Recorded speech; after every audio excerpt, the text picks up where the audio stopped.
And welcome to another episode of Deal Talk. I'm Deal.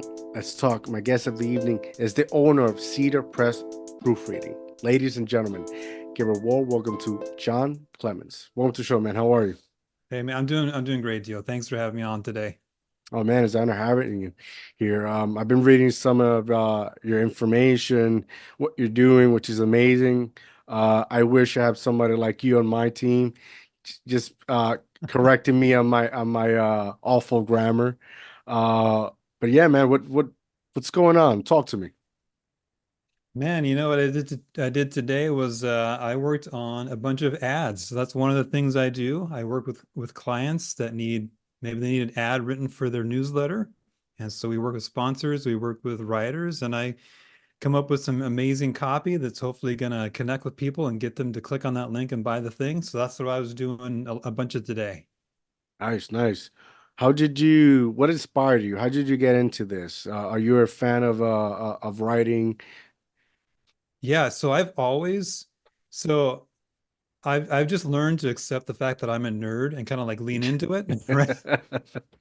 So I was always the kid in high school who like wanted to read Shakespeare, right? And Mm, who loved grammar. Like I have an obsession with grammar. It's just who I am. And even into college, and I also went to seminary. I was the guy who would tell people, "Hey, if you want me to like proofread your paper, I'll just do it because I just like finding the mistakes and fixing them." yeah, yeah. And so I had that passion, but I didn't use it because I kind of fell into a corporate job and I did Yeah. that for a very long time. And I got to the point where I hated it, but I was too afraid to do anything else. Mhm. But that's when COVID happened. You might remember that little time in our lives when we all had all the shutdowns and things. Yeah. So I was an economic casualty. I lost my job because of COVID. And so that was when I said, okay, I don't like what I'm doing for a living. I don't want to do it anymore. What can I do? What provides value to people, but I also enjoy and I'm passionate about? And that's where I thought back to all that stuff, man. Mhm, Proofreading, editing, mhm. writing. Maybe I can do that. So what I found out was yes, people will actually pay you if you're very good at writing and editing. And so that's what I've been doing since like 2021, man. Just trying to build that up, build my business, build an agency, and just give people the value that they deserve and make their content the best it can possibly be. That's awesome, man. I love that. I love that you were able to take to not just take, but almost like become reborn and find something that you're passionate. I think a lot of us, especially me, because I put myself in that category once COVID hit, and I was also in corporate, right? And I was miserable for like for a very long, I want to say 10 plus years, right? And Mm. this is just not just in one corporate, but in different uh environments of corporate, and taking that leap of faith and just investing in yourself. Yeah, and honestly, because I mean, you said that you were also in corporate. I empathize with you so much, and that is just amazing that you did the same thing. Like Yeah. it's tough, it's hard, it's scary, but boy, is it amazing too. Yeah, no, and for me, like when I first started enter corporate, I went up to the ladder. I managed like corporation security, right, and a bunch of site. Then I left that and I got into like janitorial because I'm Hispanic. Unfortunately, that's what people think of me cleaning, right? And I excelled extremely. But then you have uh, it just sucks at a certain point because you got to deal with people, and sometimes people like forget that you're a human being. And then you like you become, because you're so unhappy, you become this person, and we're like, it's not who you want to be, right? Like for me, I Yeah. was like I got to a point where like when a cleaner didn't come, I had to go like a suit and tie and take handle the business. And I started now, all right, I started and that then I created my own business. I started billing a part is my service, give me money. But then, money is good, but like money is not your happiness. And I was like well burned out. Yeah. Yeah, man, I've learned so many of the same lessons. I'm so glad to hear you say all this stuff because it's Yeah. so right. Yeah. So you started your business. You how was that transitioning in the beginning stages? I was fortunate because I got let go, so I didn't like quit or anything or didn't get Mm, fired, right? I was let go. So thankfully, unemployment was a thing that I could get. And during that time, actually, the government gave you a little more. Yeah. So that helped out a ton. And so I ended up having to start like literally at the bottom because no one knew who I was. I'd never done it before. So I got on Upwork, that site. It matches freelancers Yeah. with people, yeah, trying to hire you. And I just started. I literally got a $10 an hour job, like just proofreading. I don't even remember what it was, like user reviews or something. And so I did that for a very long time. And the trick for me was to just say, okay, I'm going to do what I do with excellence, and I'm going to do it on time every time. And I'm going to, go above and beyond expectations. And I'm going to build my client portfolio. I'm going to get all the 5-star reviews. And because I was able to do that, I was slowly able to kind of like get myself into better jobs, higher paying jobs, and then eventually kind of step past Upwork and actually just start reaching out to people individually and saying, these are my services. So it was definitely a climb. I had to learn it. I'm still learning a ton. I still don't know everything, unfortunately. But yeah, it's really just focusing on like, I'm going to do the absolute best that I know how to do. I'm going to be on time every time. I'm going to give an amazing product, and I'm going to let that kind of speak for me. And so that's kind of how I've grown Yeah. from that time. How long have you been doing this? Like how long has it been since you began till now? Yeah, I started this in January of 2021. I'm not great Wow. at math, but I think that's 4 years. Give or Don't hire me take to do three, math three, problems. Hire me three, to do three to four English. years, 3 to 4 years, give or take. Yeah. That's awesome, man. Like I'm happy you like that's awesome that you were able to take a chance on yourself and like when you do start over, right? Because essentially you're starting over, like you have to take the most crappy job and yet again build yourself up, which is okay, but not everybody's willing to do that. But when it pays off, Yeah. it pays off. Yeah. And also, and I don't know how old you were when you made that switch, but I literally turned 40, like as an unemployed person. So, you add on top of that all of the midlife stuff, and I'm 40 and Yeah. I got kids, and so it's definitely not easy, but it is rewarding. Yeah. No, I think I'm 30. I just turned 35. I want to say either 30 or like 29. I was in like I was already like before pre-pandemic. I was already being enlightened and trying to figure it out, like the brand, like Dream Inspired Pain, that's my brand.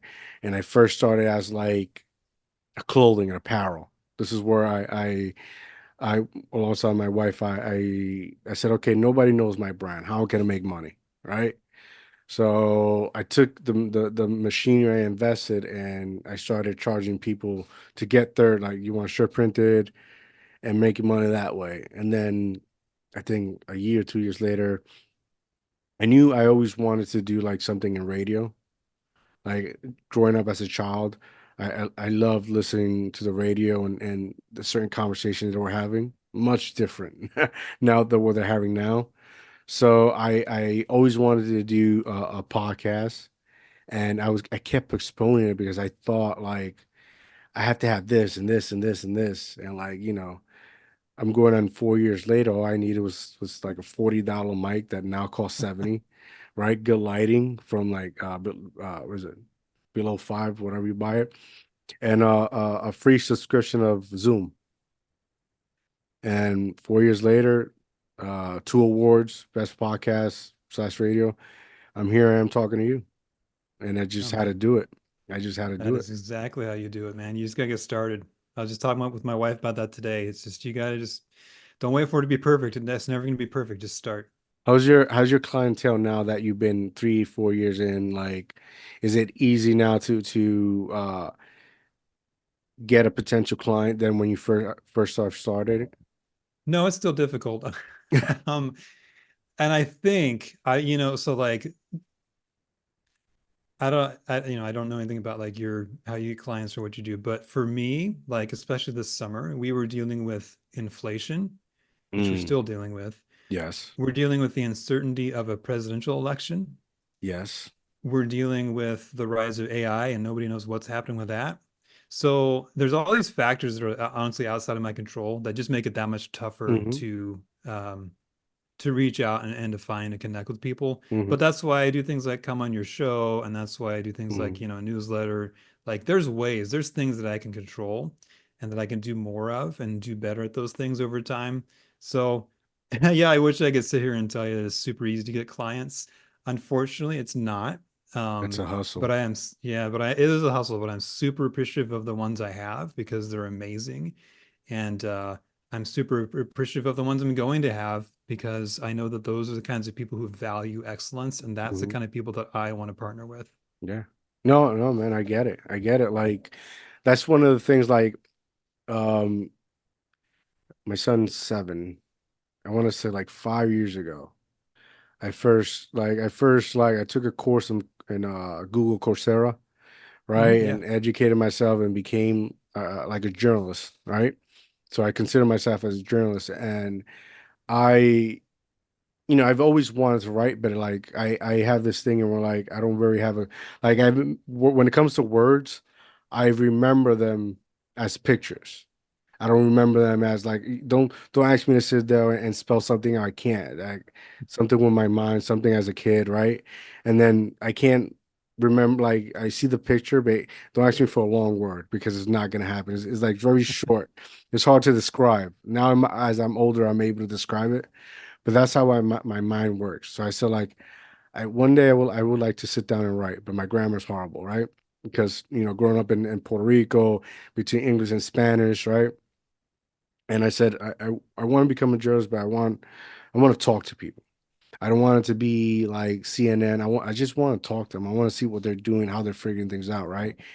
And that's why I started the podcast, because back in the day, like I already saw like things were going. It's like prediction with AI, and you have to work so hard to like maintain a rhythm or a standard, and where your work of art, your body of work can always be noticeable that it's you, rather than now, like you don't need to write a paper. You go to AI. And sometimes these websites that like detect it are not even that good. So like I get you, man. It's a struggle. Yeah, it is. Yeah, for sure. Yeah, although I mean, even like with the subject like AI, it still takes like you can't just go to ChatGPT and say, write me a paper. Hmm. It'll give you the worst crap you've ever heard. Like there's Yeah. so much that goes into like if you want to use AI, you really need to be like a prompt engineer.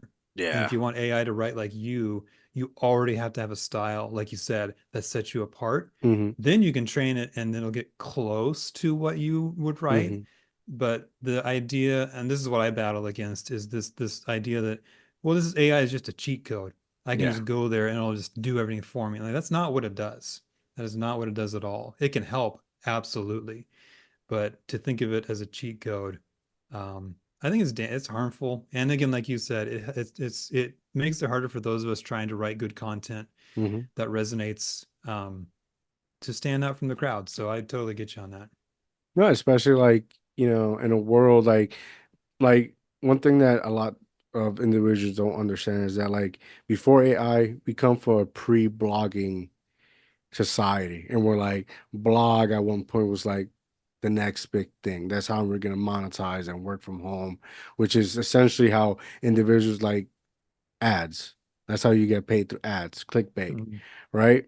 And we're like the content sometimes in these blogs were pushing forward, like it wasn't factual. Like it was just based on experience. It wasn't like concrete evidence. It's like a website of journals, in my opinion.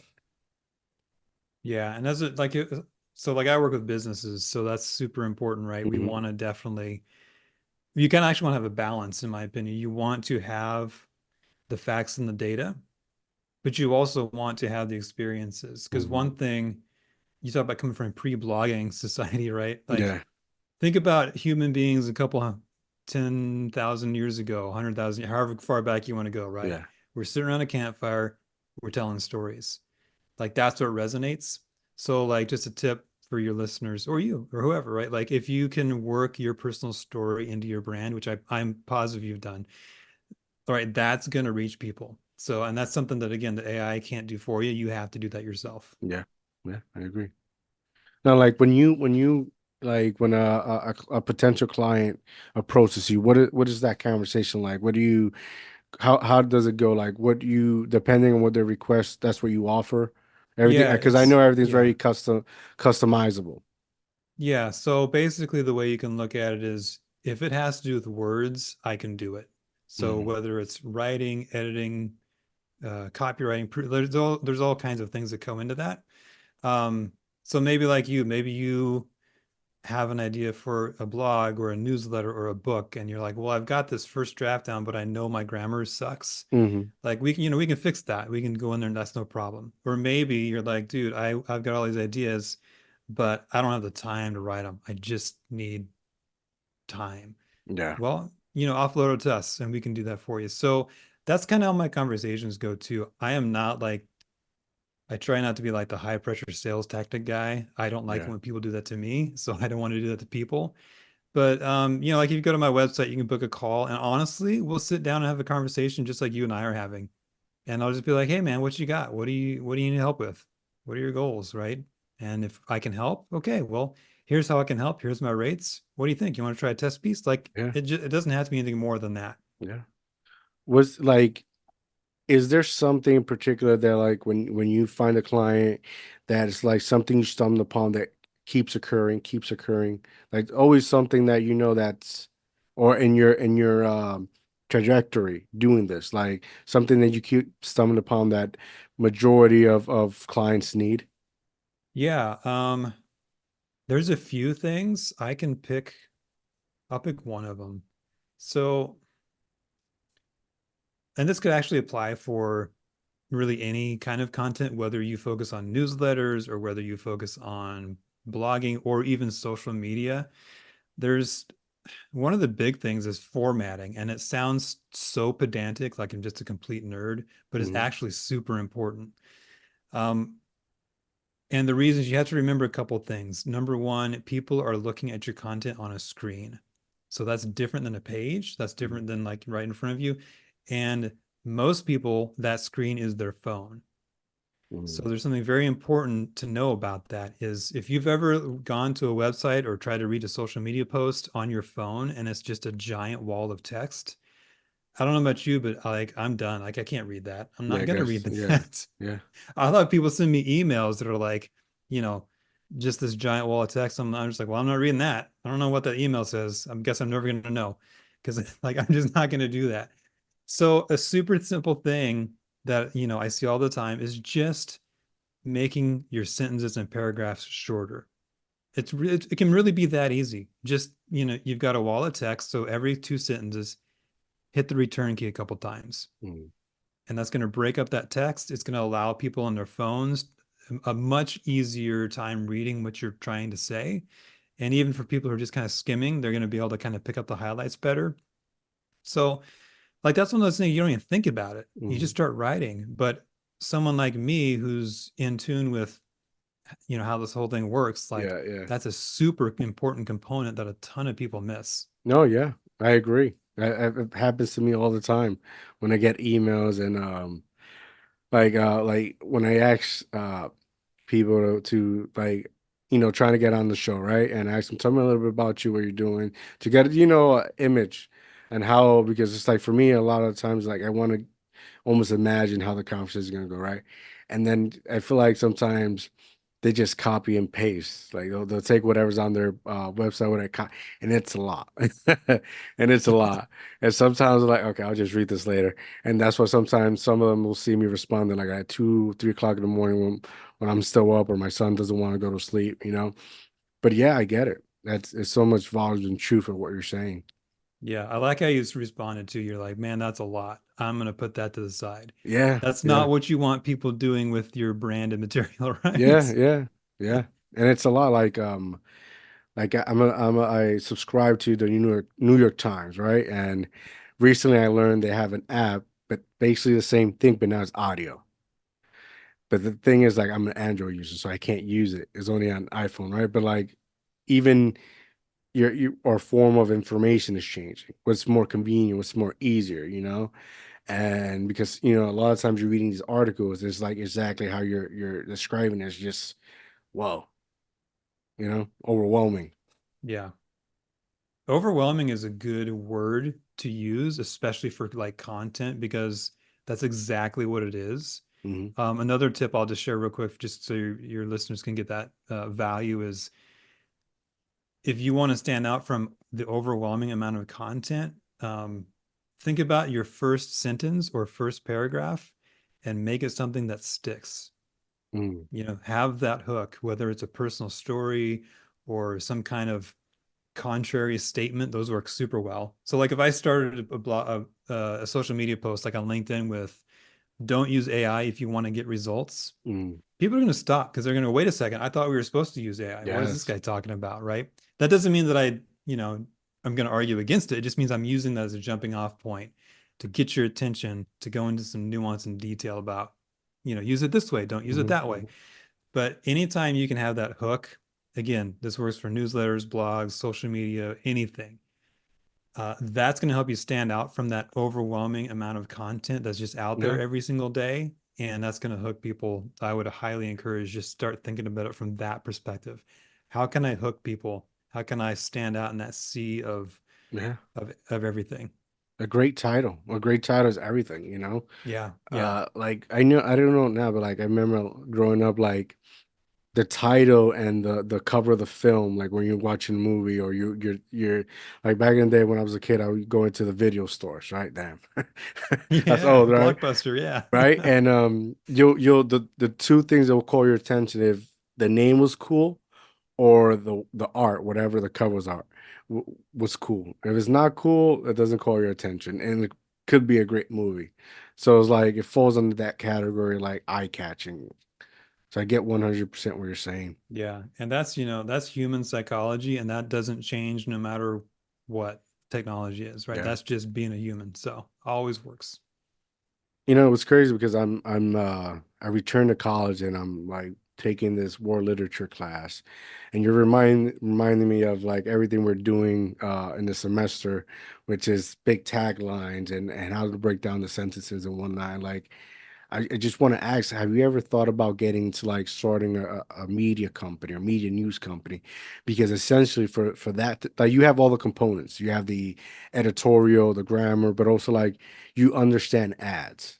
That's how mostly of independent media news sites operate is through ads and whatnot. Have you ever thought of starting something like that or I have never branching ever off? thought of that. That is a Yeah, great idea. Thank you. I will consider that after the show. I've never thought about that. No, not at yeah. all. I mean, in this day and age, like eventually, when I get the proper funding, that's my goal, right? And I keep, when I sit down and have meetings with other individuals to come together and partner up, it's like, okay, this is what you'll be good at. Like, because I essentially I'm good at connecting the dots. And when I'm approached to get advice on because there's a lot of people trying to do media, right? Essentially, what they're missing is somebody like you, somebody they can write their butts off, but like in this age, and where like slang is rarely very common, you know, it's difficult to put a good article out unless your image is cultural, you know, Yeah. or you have a certain niche or certain demographic of individuals you're trying to aim at or target, right? So like, I think for you, it will be perfect. Yeah, no, we'll have to talk about that later. Yeah, I've literally never even considered that. Yeah. Yeah, but you're absolutely right about, yeah, like just to kind of piggyback off that, like the voice and the tone, like those are other things that I would talk with if you called me up and wanted to be, a client is, Mm-hmm. okay, what is your voice? What is your tone? Who are you trying to reach? So like I work with a bunch of functional medicine doctors, Okay. and so we're trying to, their voice is always some derivation of uh somewhat scholarly, somewhat academic, but also approachable. Mm-hmm. Right? Like it's your it's your friendly family doctor who's known you for 20 years and they'll tell you straight, but they've also, been to medical school. So they have a certain way of like, right. So we talk through all those things and make sure they work too. So just like I said, yeah, to your point, if your brand says you should use slang, then great, do it. If it says you should clean it up and be I don't want to say more professional, that's not the right word. Just, use not slang, let's say, Hmm. then do No, that, I right? think So it's just like like there's certain like we live in a world and we're like everything's a niche. So like if you're in urban area and it's you're someone who writes about hip hop, rap, right? Your language is going to be different than if you're someone who's writing for politics, right? yeah, Or like you said, a doctor. A doctor, it's gonna it's his data, his brain is filled with data and information that's based on research. So he's gonna speak to you like most often like it's a research paper. So like you have to find a common ground of how can I translate this information into this? Because essentially we're all speaking the same language, but we're just saying it differently. So yeah, exactly. it's just Yep. connecting, which Yep. you And offer to your clients. exactly right. That's exactly where a good editor is going to come in handy, a good writer, because they're going to be able to walk through that with you and get that dialed in. And then once we get it dialed in, it's a simple matter of writing it down, what that means, and then you just write to it, and now you're good to go. Yeah, yeah. How is that challenging sometimes when you're having that conversation on with a client on what you think where it should go? Because like as a client, we already have this idea, this vision, this is what want to be. But sometimes as a creator, as somebody who's experienced, you gotta like, okay, this is you gotta, maneuver this and this. Is that a difficult conversation sometimes or even challenging? A lot of it comes down to just learning one another over time. So the first couple of articles and ads and things can be challenging, Mm, but once you kind of get it dialed in, because the revision process is part of it. um, you go through that two, three, four times, and after a while, you're like, well, I know what they're going to say because we've been through this before. yeah. So I've been very blessed to work with great people and uh, people who care about treating others as human beings. So no, Hmm. for me, those conversations are not hard at all. I also don't get offended easily. Like if you tell me I did something wrong, that's cool. Great. What was wrong about it? Let's fix it, right? Yeah. I'm not gonna take it personal. Yeah. Um, I would say it's probably more difficult for my wife. She's actually a graphic designer, and it Oh can be more man, God difficult, bless right? It's her. it's more difficult to get that Yes. because it's so subjective. Well, I want this, I want that. And then what Yes. do you do when someone wants an objectively bad design? Yeah. That's tough. Yeah. I mean, like and I understand totally when it comes to your wife because when I first started like the printing business, like I didn't go to school, but I could dabble. I could defend myself, right? Mostly doing my best to mimic the design they're sending me because sometimes they're sending it off a canvas or a PDF. Like it's a horrible image and we're now I gotta create it.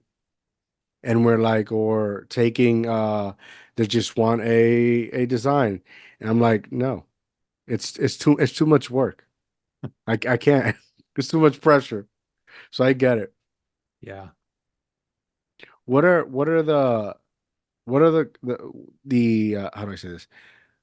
The things that you enjoy reading, right? Because to be uh, uh an editor and and do all these amazing things, like you have to, you know, almost fall in love with literature and words. Like what are Yes. some of the things you enjoy reading?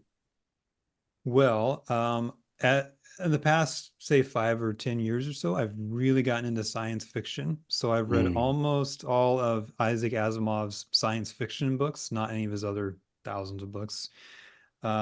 Orson Scott Card, the Ender's Game series, I'm reading mm, that right now. Um, I just started reading James Michener. I mean, for someone who loves language, like that's a go-to because it's yeah. just super long, mainly, I guess. But so I love that. And then so I went to seminary, so I have a degree in biblical studies. So I kind of like to nerd out on like biblical languages. It's not Yeah. just I just don't just love English. I love all other languages Yeah, too. yeah. Theology books, philosophy books. I kind of like that's where I've had to kind of learn like, okay, I need to get some fiction in my diet because it's not good to just read nonfiction. So that's where Yeah. the sci-fi came in at, right? Yeah, So yeah. I'm kind of all over the place. I love science. I love books about science. I mean, yeah, those would probably be my three like top kind of categories that I read.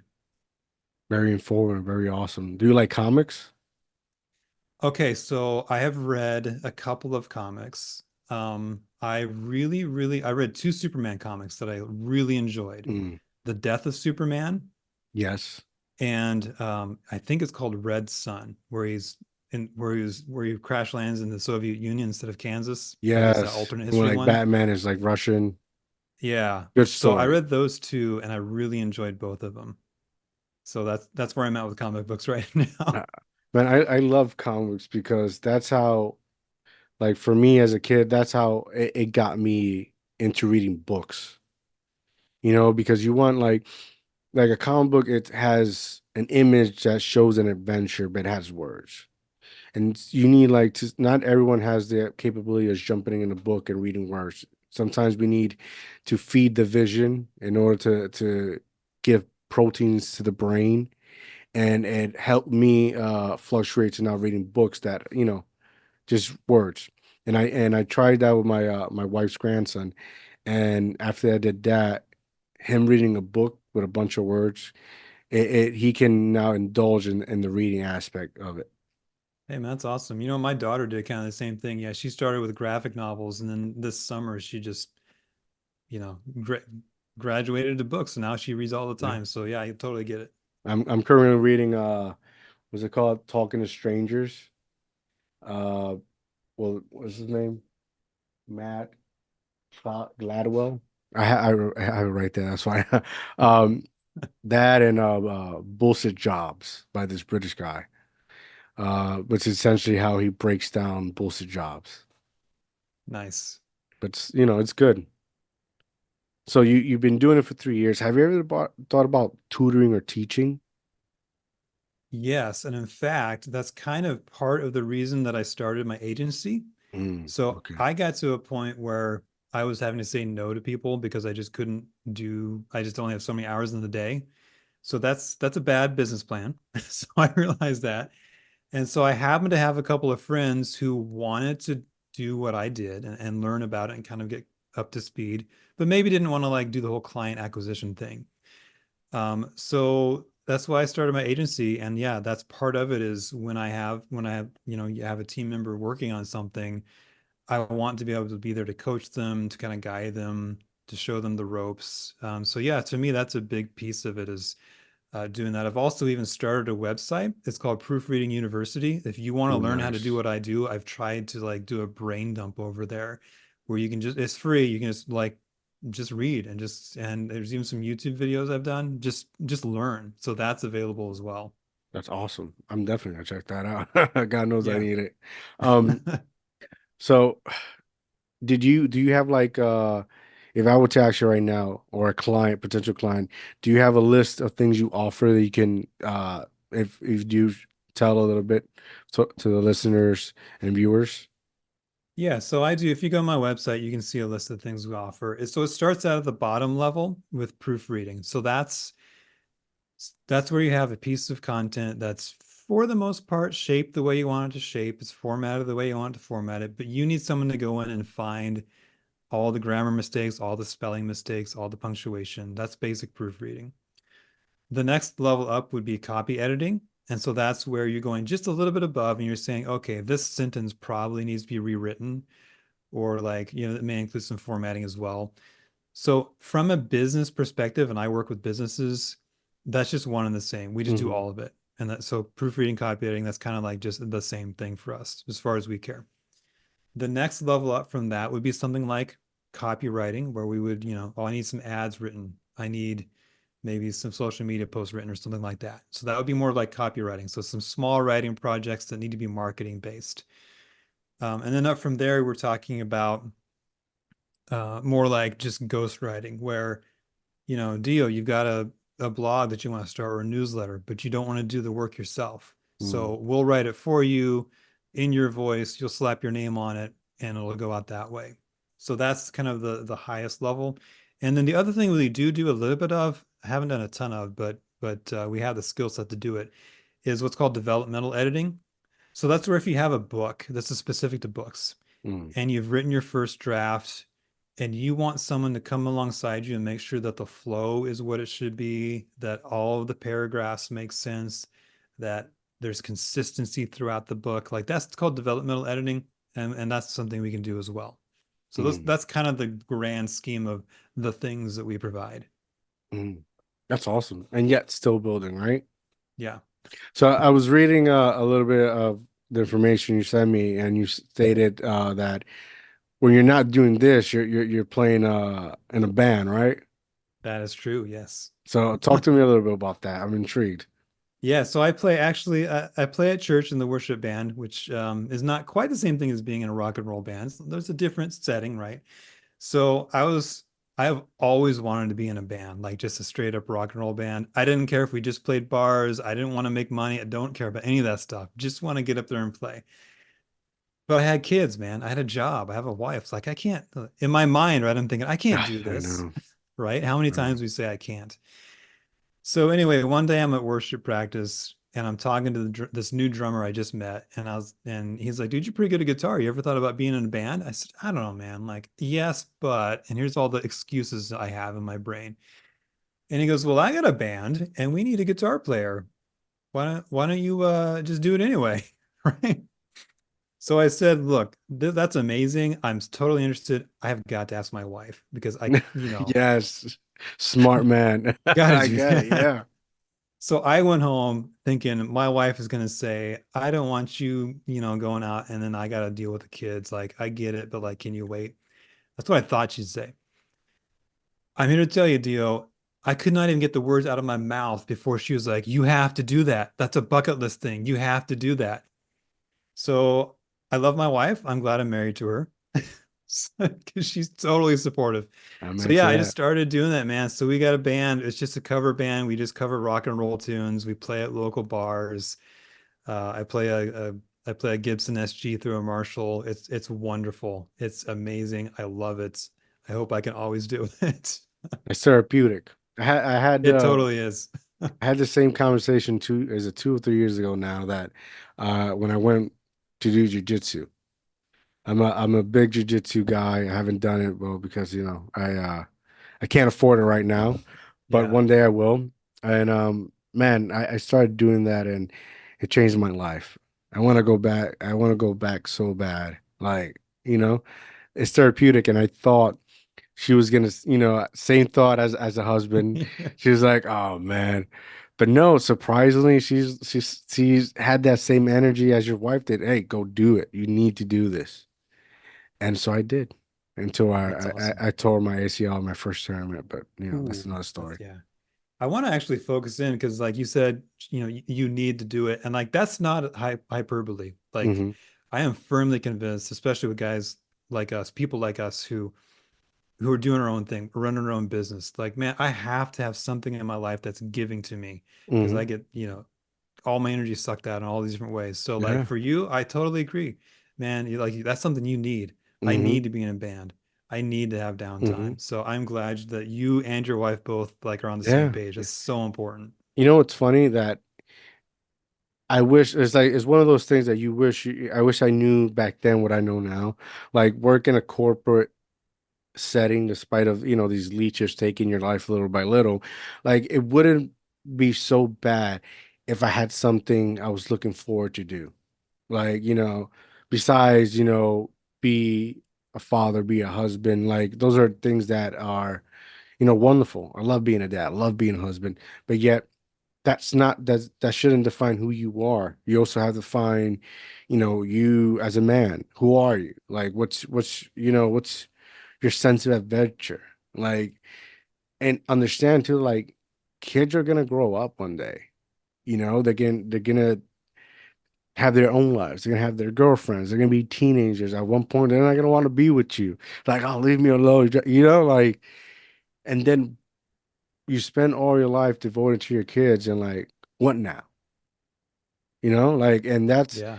that happened to me. You know, like I'm not me and my wife are at that point where like, what about us?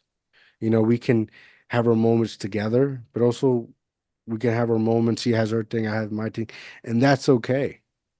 And I think when you're raising kids sometimes, especially because I haven't, my son's autistic and I'm raising what I consider to be my grandson, right? So I got two.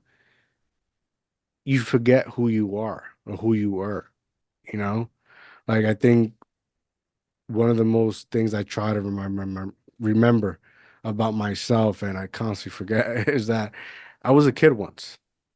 You know, I wasn't this old, mature older man, responsibility, dedication. We gotta pay bills, like I was a kid. I was somebody who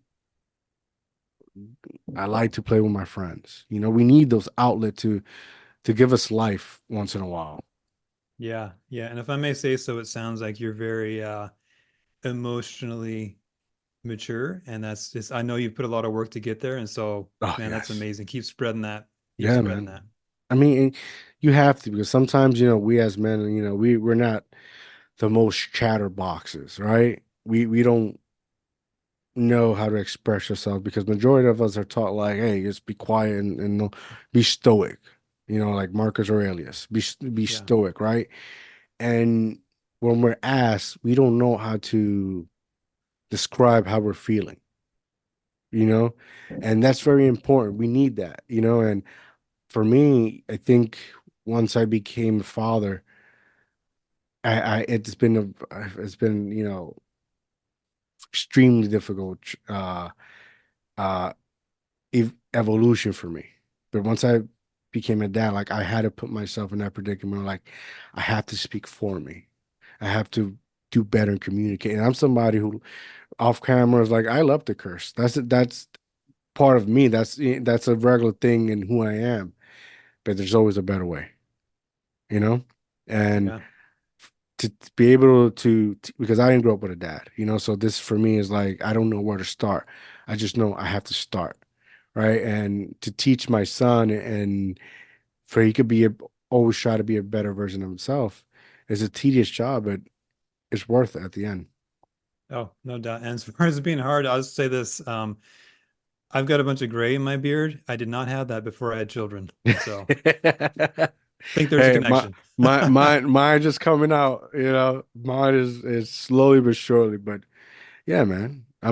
That's awesome. You're playing, you're in the band, you're doing your thing, you're living, which is the most important part. And but also like you're doing your own thing. You have your own business. Like it's hard sometimes working for people. People change. It's not always, you don't have to live in Yeah. regret.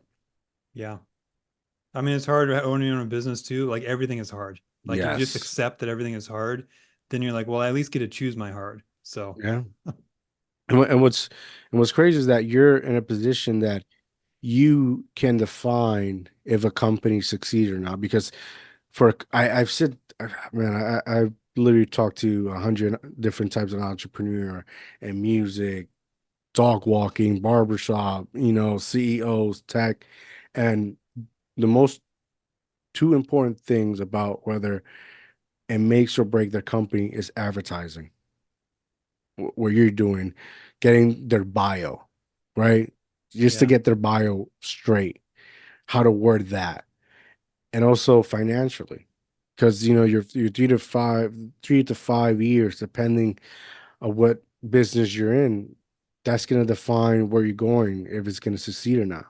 And you because what you're doing, editing, fixing, helping them construct words together, right?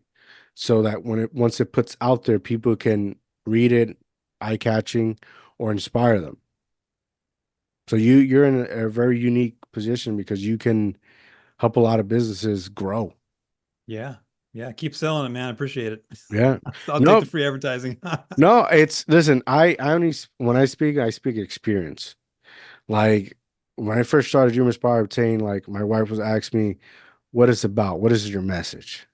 And I'm like, dreamers inspiring other dreamers to obtain. To obtain what? Their passion, their dream, what they love. And she kept asking me, it's like 3 years straight. I'm like in my third year. And she kept asking me, it's like, and so I realized I'm missing so much substance, so much detail. It has to be more than what I'm saying. It's like if you ask a question, you say yes. I'm just answering the question, but like, what does that yes mean? It's like saying that character is a male. Okay, he's a male, but what what type of character is he? The details is missing, and we all need somebody that provides your service. And that's not selling, that's just reality. Yeah. I speak of myself, who's going through it. Like even like this video, I edit this video. I do a thumbnail, right? Upload it on my, either Facebook, YouTube, or Spotify, right? Or now Rumble, right? I have to write the description of the video. That could go either way. That can go, John, he's an editor, blah, blah, blah. Or John is an editor and he does this and this and talk about a little bit what you're doing that like you said, catches the eye of the person. And sometimes, like for me, like when I'm looking at videos, because I go to YouTube University, I look at the description. I need to know what this is about, what is offering, what can I wait, especially like in YouTube where sometimes they do an eye-catching thumbnail, but it doesn't resemble the actual video, Yeah. you know? Yeah. Which I don't like. Then you're like, oh, I got freaking clickbaited. Dang it. You know? So Yeah. like that's the challenge, right? Is like I want to be an authentic person and I want to make sure the things I say are true because that's very important to me. Hmm. But yeah, they still have to be eye-catching and popping. And like you said, it's okay to ask for help with that stuff. No one's going to be good at everything. Hmm. And so if you have the budget to be able to work with someone like me, like that's Hmm. just a win, man. Not only Yeah. do you get tap into my expertise, but you also get your time back and think about how much that's worth. Yes.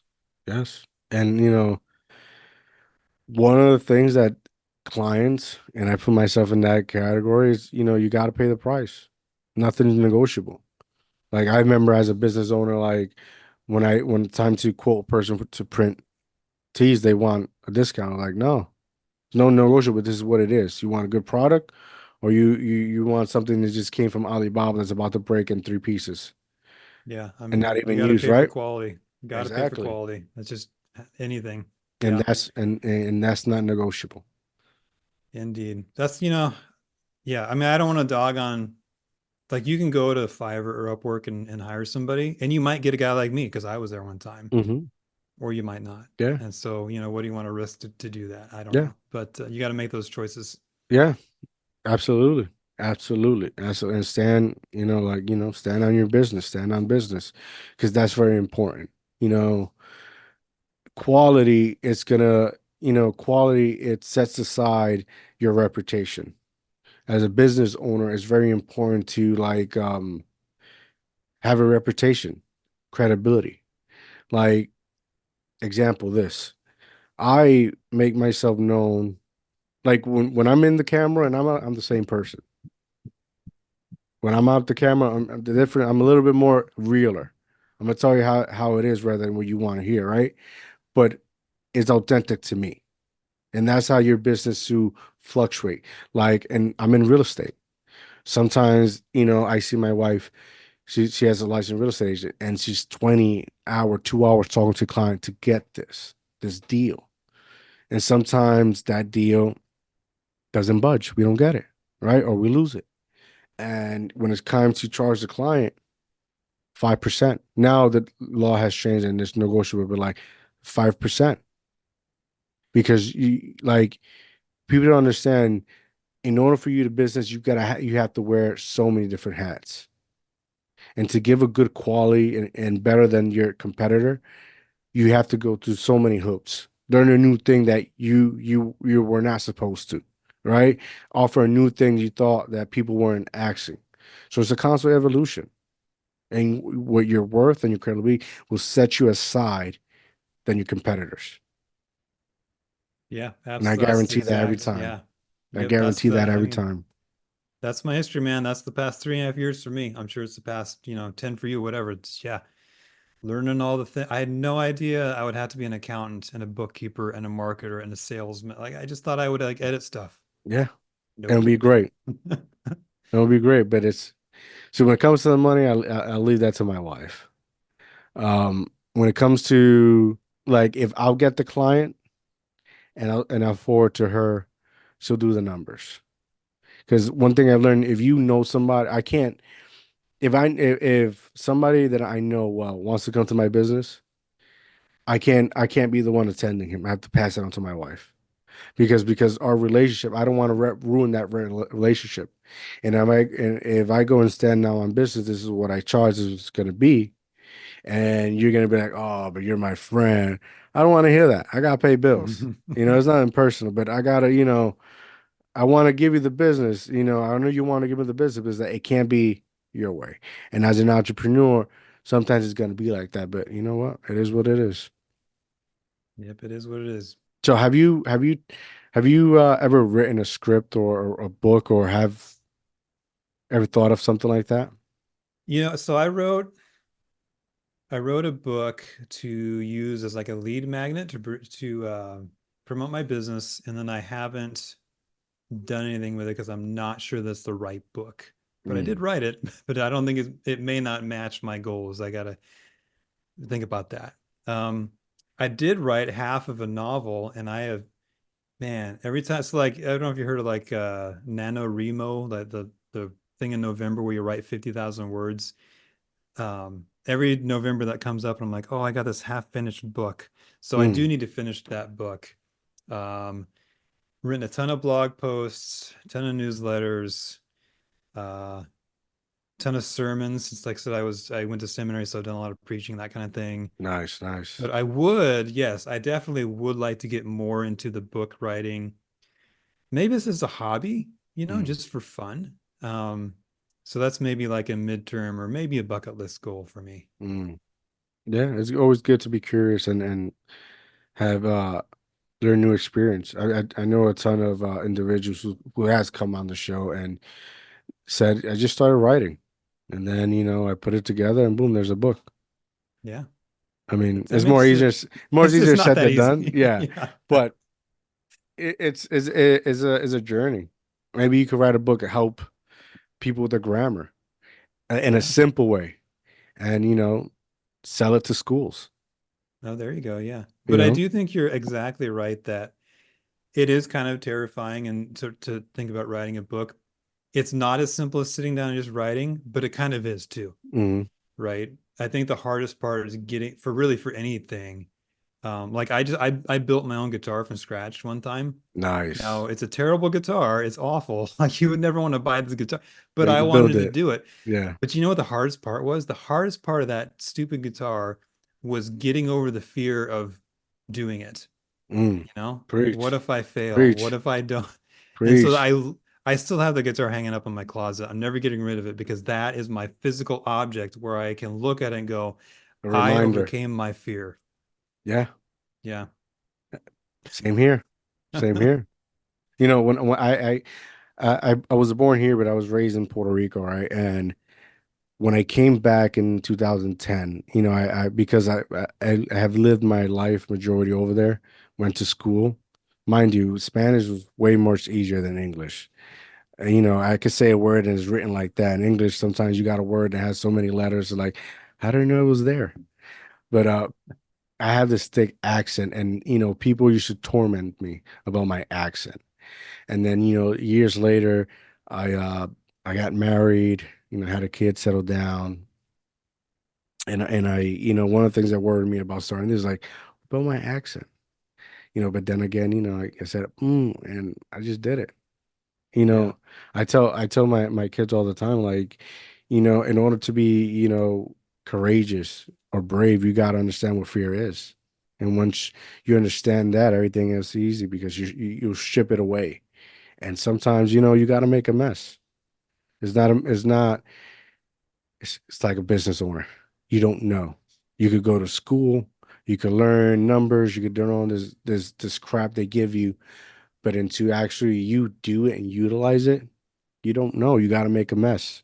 You got to make a mess learn your taxes. Because one thing is they'll teach you one thing, but you implementing it for yourself, knowing that if you qualify for this or not, you know, reaching out to clients. You got to put yourself out there, and this is why it takes 3 to 5 years. Those 2 years, 3 years, you're making a mess. Learning about you, what kind of business owners are you, because or like how, like what kind of business do you provide? How do you do business? A lot of people, when you're working in corporate America, they have their own way of doing business. And, I know you can attest to this, and we're like, you see the way to do business, but you could do better. But because it's not yours, Yeah, you're just, absolutely. you're just a Absolutely. tool for them, right? Hmm. It's a lot of figuring out, and you're gonna make mistakes.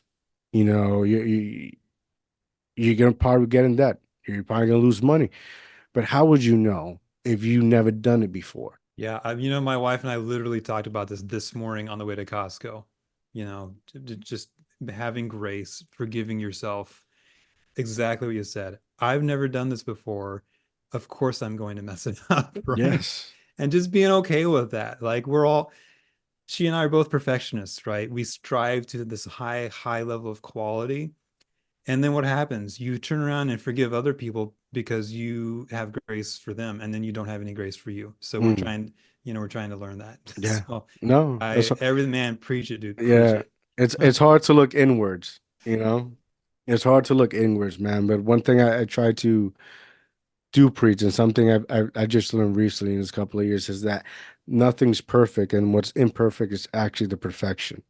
Because imagine how life could be so dull and boring if everything was perfect.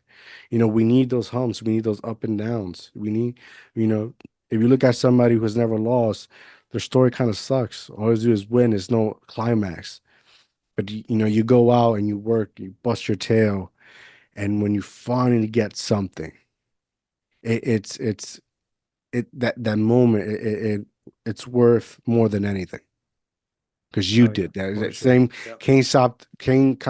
same concept when you build that guitar. You did it.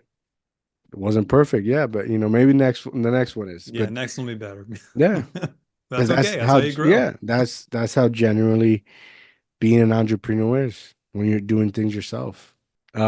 Before we go, is there anything else you want to tell the audience, the listeners, about what you do, what you offer, anything else that we didn't cover? Yeah, I think just if you are in the content marketing game in any way, social media, blogs, newsletters, emails, books, and you just want to tap into the excellence that we provide, Mm. then just, go to my website, cedarpressproofreading.com. There's a button that says book a call. Just book it. We'll just have a conversation. I mean, you just saw how fun our conversation has been. I loved it. Yeah. That's the same conversation we'll have, right? Or look me up on LinkedIn, Jon Clemence or Cedar Press Proofreading. Connect with me. Um, and we'll just see if we can help. That's really all it is, man. It's like I'm just trying to help people.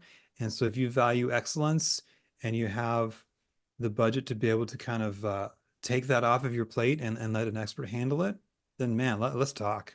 Boom, there you have it. One more time before we go, please tell the people where they can find you. Yep. So cedarpressproofreading.com. That's my website. You can learn all about me there, what we do, how we do it. You can book a call with me personally. Or you can go to LinkedIn and look me up, Jon Clemence or Cedar Press Proofreading.